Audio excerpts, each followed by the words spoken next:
Sugeng siang lur, masih di Kabupaten Wonogiri ya.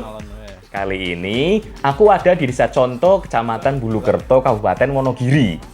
Aku dan mbak-mbak yang ada di sini mau membuat salah satu masakan khas di sini. Namanya jangan lombok kikil.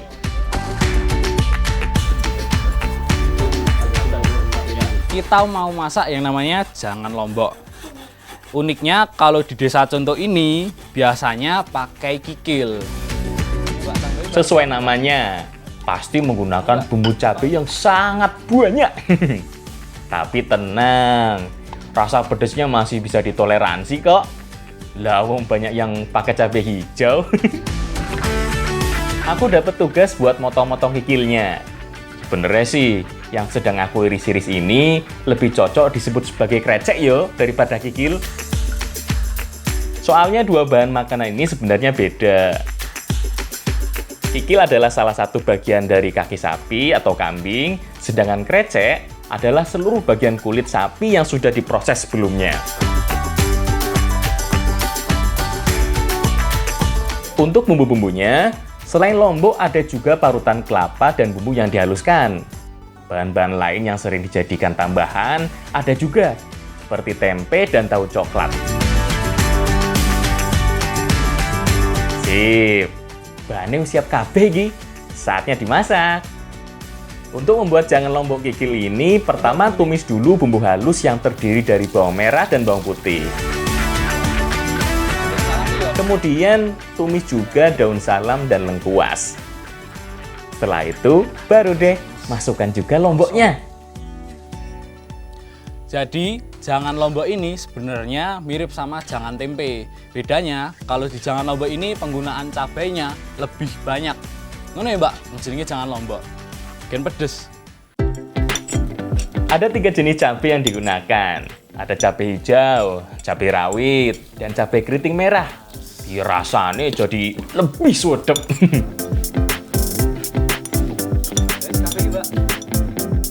Setelah itu, baru masukkan irisan tempe, tahu, dan kikil.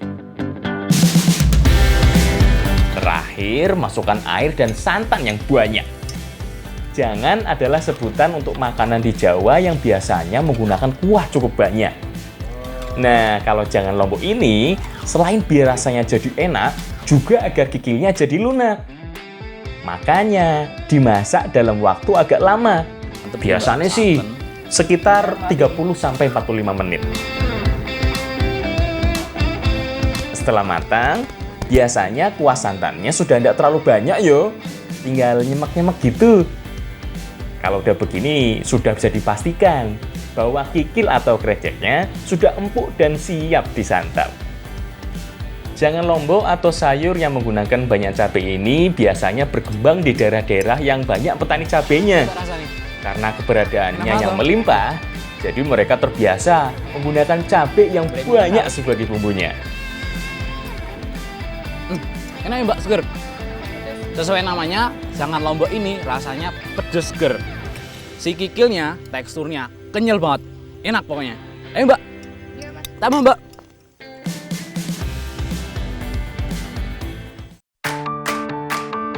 Pokoknya, wenake pol.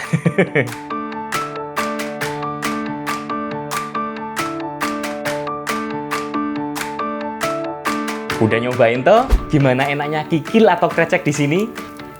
Aku jadi penasaran, gimana ya proses pembuatannya?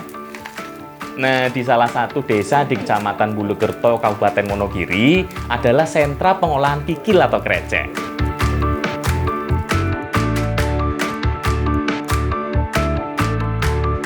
Sik, bentar.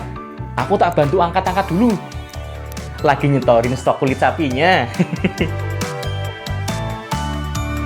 Kulit sapi yang aku bawa ini biasanya dalam kondisi setengah kering. Biasanya ada juga yang sudah banyak ditaburi garam di semua sisinya. Teman-teman pasti udah tahu dong, kalau garam adalah salah satu bahan pengawet alami. Jadi kalau di Dusun Ngerjo ini, mayoritas masyarakatnya mengolah kulit menjadi kikil. Awal prosesnya ya kayak gini, dibakar dulu. Ngoten nggih, Bu? Salah satu tahapan pertama dalam pengolahan kikil atau krecek ini adalah dibakar seperti ini yo. Tujuannya jelas, untuk membersihkan bulu-bulunya. Duh, panas banget iki. Aku yang baru sebentar aja udah ngerasa kepanasan. Apalagi si ibu yang tiap hari bakar kulit berkarung-karung. Luar biasa. Awas, harus terus dibolak-balik biar semua bulunya terbakar rata. Kalau tidak yo, bulunya bersih enggak, kulit sapinya gosong malah. Tahap berikutnya adalah perebusan. Jadi kulit yang udah dibakar tadi lanjut direbus. Tujuannya supaya dagingnya lebih empuk, juga menghilangkan sisa-sisa bulu yang masih ada. Mas, isak panas iki mas. Merebusnya butuh waktu cukup lama yo, sekitar 2-3 jam. Pokoknya sampai benar-benar empuk. Biar sisa bulu yang masih ada dapat dengan mudah dibersihkan nanti. Selain itu juga untuk membunuh bakteri yang mungkin menempel. Soalnya kulit-kulit sapi kadang ada juga yang tidak kering sempurna. Belum lagi biasanya kan sudah disimpan dalam waktu yang lama. Sip, wis mateng ki Mas Heru. Yuk Mas, angkat.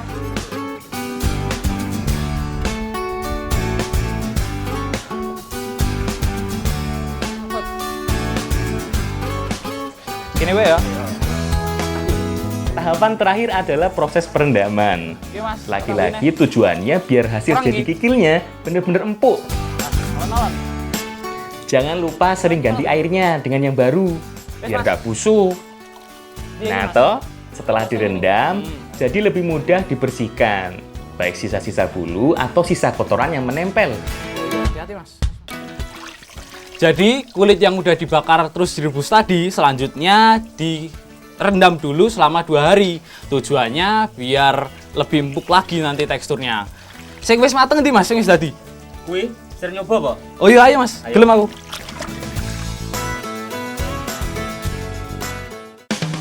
Oh iya mas. Lumayan panjang toh prosesnya, sampai kikil atau krecek siap untuk dimasak. Ya mas,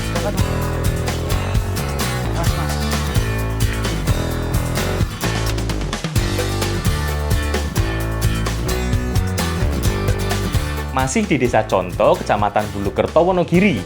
Selain dimasak jadi jangan lombok, kikil tadi juga bisa diolah menjadi pencok kacang tolo. kali ini kita mau masak pencok tolo. Bahannya ada kacang tolo, nanti dicampur sama si krecek atau kulit sapi. Gitu ya mbak? Ya sini gadoknya nih mbak. Tahap pertama, harus rebus kacang tolo dulu. Kacang tolo adalah sejenis polong-polongan dari tanaman yang sering disebut sebagai kacang tunggak. Dalam masyarakat Jawa, kacang tolo sering dimasak sebagai bahan campuran di sayur lodeh atau brongkos. Nah, sambil nunggu kacang tolonya empuk, mbak-mbak di sana lagi nyiapin bumbu dan bahan lainnya. Seperti krecek atau kikil yang aku buat tadi, parutan kelapa, ada juga bumbu halus. Merebus kacang tolo ini biasanya butuh waktu cukup lama, sekitar setengah jam, sampai benar-benar empuk kacangnya. Kalau sudah empuk begini, baru deh bahan lainnya masuk. Mulai dari bumbu halus, irisan cabai, daun salam, laos, dan kikil.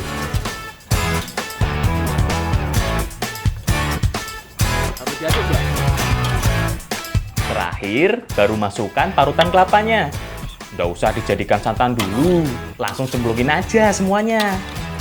Tak tambahin kelapanya ya mbak. Jadi sebenarnya masak pencok tolo ini hampir sama seperti masak oblok-oblok. Bedanya bumbunya nggak ditumis, tapi dicampur bareng bahan-bahan lainnya setelah mateng si tolonya ini nanti. Ayo mbak.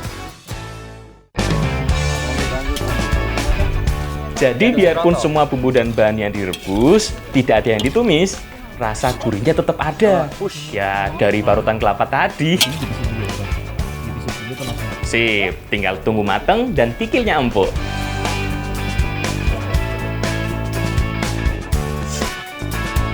Di desa lain, pencok hanya menggunakan kacang tolo. Tapi kalau di desa contoh ini, wajib banget menggunakan krecek atau kikil seperti ini.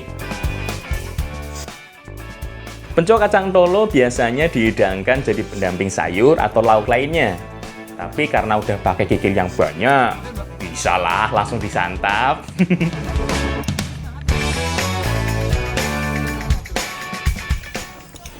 Enak tuh Mbak, seger ya? Enak. Tekstur dari pencok tolo ini tadi empuk karena tolo sama kikilnya udah direbus. Rasanya juga gurih sama seger. Soalnya ada parutan kelapanya langsung sama cabai utuhnya ini. Ayo Mbak, tanggung Mbak. Iya, Mas. Yang paling penting, krecek atau kikilnya wis empuk. Kalau masih keras yuk, berasa makan karet jadinya. Tolo ini Mbak tolo ini? Tambah ya, Lo.